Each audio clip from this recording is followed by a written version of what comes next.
وزير الدفاع المصري: تأمين حدود مصر وحماية أمنها القومي مهمتنا الأساسية.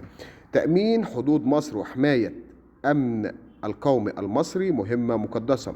وزير الدفاع المصري: نتصدى بكل قوة وحسم لكل من تسول له نفسه المساس بأمن مصر واستقرارها.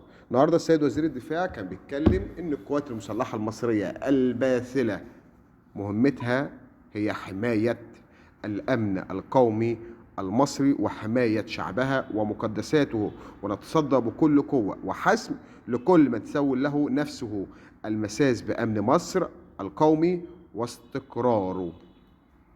طبعا عارفين المنطقة بتشهد أحداث عديدة، فطبعا السيد وزير الدفاع النهارده اتكلم بكل حسم: نتصدى بكل قوة وحسم.